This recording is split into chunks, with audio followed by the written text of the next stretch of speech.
Tuhan sertamu. Dan sertamu juga. Inilah Injil suci menurut Santo Markus. Dimuliakanlah Tuhan. Tatkala banyak orang datang minta dibaptis, Yohanes memberitakan, sesudah aku akan datang Dia yang lebih berkuasa daripadaku. Membungkuk dan membuka tali kasutnya pun aku tidak layak. Aku membaptis kamu dengan air, tetapi Ia akan membaptis kamu dengan Roh Kudus. Pada waktu itu datanglah Yesus dari Nazaret di tanah Galilea, dan Ia dibaptis di sungai Yordan oleh Yohanes. Pada saat keluar dari air, Yesus melihat langit terkoyak dan roh seperti burung merpati turun ke atasnya. Lalu terdengarlah suara dari surga, "Engkaulah anak yang kukasihi, kepadamulah aku berkenan." Demikianlah sabda Tuhan. Terpujilah Kristus. Ibu, Bapak, saudari-saudara terkasih dalam Yesus Tuhan. Bacaannya mengenai pembaptisan Tuhan Yesus. Tetapi bukan berarti bahwa hari ini adalah hari pesta pembaptisan Tuhan. Karena hari pembaptisan Tuhan nanti sebagai penutup masa Natal yang akan jatuh pada hari Senin nanti. Dan nanti setelah sebelum atau menjelang hari raya atau pesta pembaptisan Tuhan, pasti goa atau kandang Natal itu harus dibongkar karena kita memasuki masa biasa. Tetapi kita masih masuk dalam masa Natal. Nah, di dalam bacaan ini di situ untuk mau menjelaskan kepada kita bahwa Tuhan Yesus memang menginginkan untuk dibaptis Yohanes. Kenapa? Begini Ibu Bapak. Tuhan Yesus itu kan dari Galilea. Galilea itu daerah utara. Ya, kita bisa membayangkan Galilea dengan Yerusalem itu kan jauh minta ampun. Naik bus itu kira-kira 8 jaman lebih gitu ya, naik bus. Tetapi kita bisa melihat Tuhan Yesus dari daerah Galilea. Yohanes berkarya itu dia membaptis itu di dekat Yeriko. Yeriko itu dekat dengan Yerusalem. Jadi kita bisa melihat Tuhan Yesus itu harus melalui wilayah yang jauh dari Galilea ke daerah dekat Yerusalem. Dan memang tempat Yohanes membaptis Tuhan Yesus, tempatnya ada di situ. Dan memang tempatnya sekarang ini menjadi satu gereja. Karena tempat di mana Tuhan Yesus itu dibaptis sudah menjadi daratan dan sungai Yordan sudah menggeser ke timur. Jadi sudah menggeser. Ya biasa karena sungai itu kan nggak bisa, istilahnya itu kalau lurus memang lurus terus, tapi kalau sudah berkelok itu kan kelokan itu kan membuat kelokan-kelokan yang lain sehingga yang tadinya itu tempat untuk air menjadi tempat untuk darat. Itu sesuatu. Nah, kita bisa melihat tempat yang jauh itu disasar oleh Tuhan Yesus untuk dibaptis. Kenapa Tuhan Yesus itu mau dibaptis? Supaya dengan dia dibaptis, Yohanes supaya tahu bahwa dia sebetulnya Yohanes itu mau menunjukkan jalan siapa yang dibukakan jalan untuknya. Sehingga dengan Yohanes Pembaptis itu membaptis Tuhan Yesus, pasti Allah dengan caranya tersendiri akan memberitahu Yohanes bahwa yang dibukakan jalan oleh dia sudah datang. Yang melihat suara dengan rupa burung merpati, yaitu Roh Kudus sendiri, adalah Yohanes. Dia melihat, engkaulah anak yang kukasihi, kepadamulah aku berkenan. Di sana Yohanes memberikan kesaksian bahwa inilah yang ditunggu-tunggu oleh dia. Ibu bapak, saudara terkasih dalam Yesus Tuhan. Kalau demikian kita bisa melihat antara Yohanes Pembaptis dengan Tuhan Yesus itu sebetulnya meneruskan Tuhan Yesus. Berarti kita harus melihat pesan dari bacaan Injil ini. Yohanes membaptis untuk bertobat.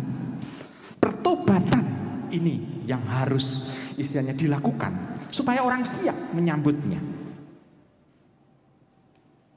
Dan Tuhan Yesus pun menginginkan juga orang bertobat. Berarti Tuhan Yesus meneruskan pewartaan yang sudah dilakukan oleh Yohanes Pembaptis itu. Dan Tuhan Yesus memperlengkapi orang yang percaya dengan dia memang dengan baptisan Roh Kudus. Nah, ibu bapak, saudara-saudari yang terkasih dalam Yesus Tuhan, maka kita bisa melihat bahwa titik sambung antara Yohanes Pembaptis sebagai dalam tanda kutip wakil dari perjanjian lama dan Tuhan Yesus yang ditulis dan menjadi fokus pada perjanjian baru tidak lepas, yaitu hubungannya tetap erat. Maka kalau kita mau untuk mendalami tentang Tuhan Yesus, kita harus membaca kedua-duanya. Perjanjian lama dan perjanjian baru harus kita baca, dan di sana kita akan menemukan sesuatu yang luar biasa. Dan yang luar biasa adalah apa? Oh, ternyata sebetulnya Tuhan sudah mendampingi umat manusia. Tetapi lebih nyata lagi, pendampingan Tuhan adalah kehadiran Tuhan dalam wujud manusia yang dilahirkan oleh perawan Maria itu, sehingga manusia bisa kenal. Pewartaan dari perjanjian lama yang dimulai hanya dari bangsa yang dipilih, dengan Tuhan Yesus dilahirkan, yang diselamatkan adalah umat manusia. Ada kesinambungan. Maka ibu bapak, bacaan Injil hari ini menguatkan kepada kita. Dengan kita sudah dibaptis, apakah kita sudah bisa merasakan kehadiran Roh Kudus karena kita sudah percaya akan Tuhan Yesus? Dan dengan kehadiran Roh Kudus itu, maka kita dimampukan untuk bisa melakukan tindakan-tindakan yang baik. Apalagi dengan paroki kita sudah memasuki yang sewindu. Satu windu itu adalah angka yang dalam arti sakral. Sakral kenapa? Karena angkanya tertutupkan 00 gitu. Ya. Artinya kalau sewindu kan angka 8. Angka 8 yang tadinya 3 disambung menjadi angka 8. Nah, di sana kita bisa melihat ini mempunyai pesan khusus kalau kita tinggal di Jawa. Pesan khususnya apa? Yakni kita semakin mau untuk necep pesan Tuhan. Necep itu maksudnya istilahnya itu mau mencari sari-sarinya dari pesan Tuhan. Kita bisa merasakan itu. Sehingga dalam kehidupan kita ini, kita sungguh-sungguh mau menerapkan, mau mempraktekkan apa yang dikehendaki oleh Tuhan itu.